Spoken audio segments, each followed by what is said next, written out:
Here at one of the busiest intersections on campus, you may have noticed an unusual sound of chirping birds.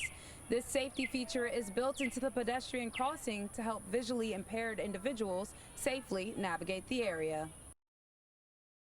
Every day, college students spend hours scrolling on social media, but with just one tap, filters can smooth your skin, sharpen your jawline, and even plump your lips. But for many young people, these digital enhancements are becoming real life procedures. But beyond the new walls and the state of the art equipment, the biggest changes in policing over the years is how police officers are trained and how they serve the community. For small businesses, TikTok is not just about the trends. Here in Lafayette, many entrepreneurs use the app to reach customers and build their brands. With lawmakers considering a potential nationwide ban, business owners could soon lose the key resource that's been critical to their success. Louisiana Mardi Gras brings a sense of community like no other. The sun may have gone down, but the Mardi Gras excitement is just getting started. Here at the UL Lafayette Career Fair, dozens of employers are connecting with students eager to land that first job. But with the tough job market, some students are concerned about their first steps after graduation. From polishing resumes to researching potential employers and taking professional headshots, students are doing everything they can to be job ready. I'm good. Jeremy, nice to meet you. Trey. Several UL Lafayette students dress for success, looking for a job where more than 100 employers are looking for new hires.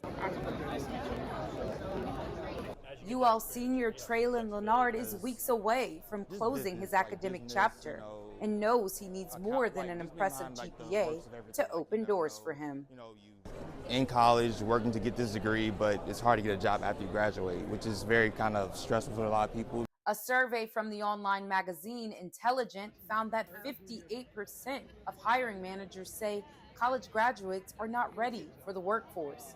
Novatech's Ryan Lockeson says body language is one of several reasons you would not hire a college graduate. Confident. So I see some people with a lot of lack of confidence, timid, speak too low, and for me that's a right away, it's like a red flag. Senior Sydney Henson says one challenge still remains: experience. They want people that have experience, and I'm like trying to get experience, but I don't have experience. Henson and several others are in the right place to get the answers to those questions, hoping to move from interviewee to new employee. Dayla Galmore, Acadiana, News 1. Feel like you can help somebody, the public does appreciate you. Not just having a badge and having power. It's about having character and actually trying to be a counsel to the people that needs it.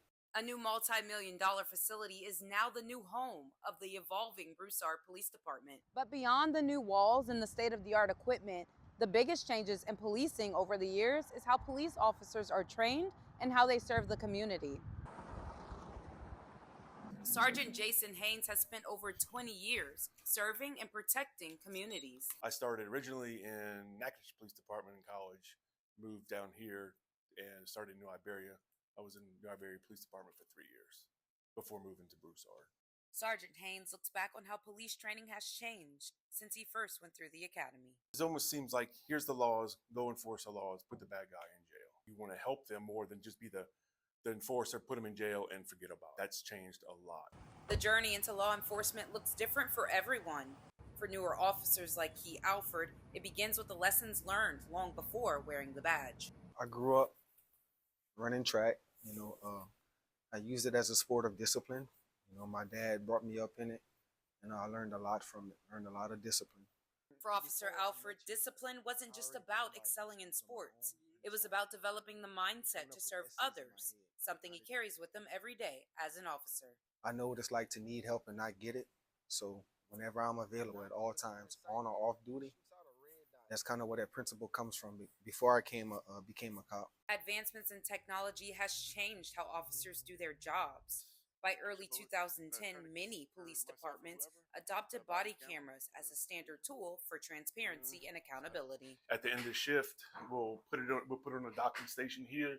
It uploads into internal server of all the stuff that is captured today. When Sergeant Jason Haynes started his career, officers carried only the basics. So it was a gun and a nightstick, and you had your mace.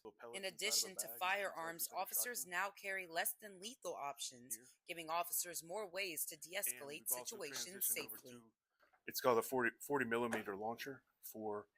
It'll take a piece of foam like this, goes in here, and it shoots out impact weapon. Having younger officers in the force can bring a different approach to policing. I didn't need a uniform or badge to help people. I only needed to represent God and let him work through me. Dayla Galmore, Acadiana, News 1. Every day, college students spend hours scrolling on social media, but with just one tap, filters can smooth your skin, sharpen your jawline, and even plump your lips. But for many young people, these digital enhancements are becoming real-life procedures. 54 units across my forehead just for aesthetics purposes. I sit and scowl at my computer all day and just as a preventative. How can I keep my youth? On college campuses everywhere, the pressure to look picture perfect is real. Social media has had a tremendous influence on plastic surgery. According to the American Society of Plastic Surgeons, in 2023, over 900,000 cosmetic procedures were performed on adults ages 20 to 29. Because of social media, many young adults are now seeking to replicate the perfect looks they see on their feeds. This comes as no surprise to plastic surgeon Dr. Joseph Lupo. They come to me and they actually show me pictures of people they see on Instagram and things like that. And it's important to kind of give them realistic expectations if those kind of results can be achieved or not. Kennedy Passantino wanted an extreme makeover. In addition to Botox, she's also undergone lip filler. Lip augmentation is one of the top minimally invasive procedures. When I smile, when I would smile, my top lip would just completely disappear. Like I had pretty thin lips and I wanted more just volume, not necessarily big. What inspired her? It was actually this random girl on TikTok, and that is like our inspo. It's in my chart. Dr. Lupo says the rise of cosmetic injections can be traced back to a major pop culture moment. Tremendous increase, especially with certain celebrities. Kylie Jenner, for example, when she had her lip filler, when she started doing lip filler, everybody started doing lip fillers. Passantino says it's all about feeling good in her own skin. This is something that makes you feel better about yourself, makes you feel happy about getting out of bed and getting dressed. By all means, do it. Dayla Galmore, Acadiana, News 1.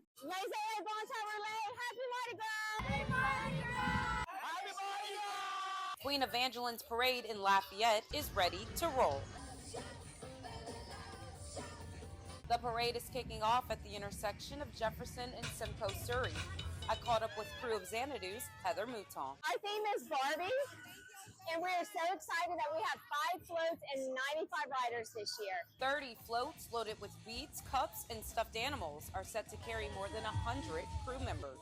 One of those members is Kevin Dorr, an Apollo crew member for 11 years. I was in the crew of Apollo Shreveport, where I grew up. And when I found out my job was sending me here, I was like, oh great, there's an Apollo chapter, I'm joining. And that's how I've made some of the best friends that I have in the world. The Queen's Parade has been letting the good times roll since 1984. Louisiana is a place where traditions run deep, and Queen Evangeline's maids, Camille Lagasse and Ellie Bond, are no exception. Kind of like a family heritage thing. Like, it's a men's crew, so like her dad's in it, my dad's in it, and they're like escorting us. So we were chosen because of our parents. Louisiana Mardi Gras brings a sense of community like no other. The sun may have gone down, but the Mardi Gras excitement is just getting started. Each float with its own unique theme and bold colors keeps the parade goers wondering what's to come next. As beats fill the air and music fills the streets, Mardi Gras continues to be a reminder that here in Lafayette, the good times always roll. Dayla Galmore, Acadiana, News 1.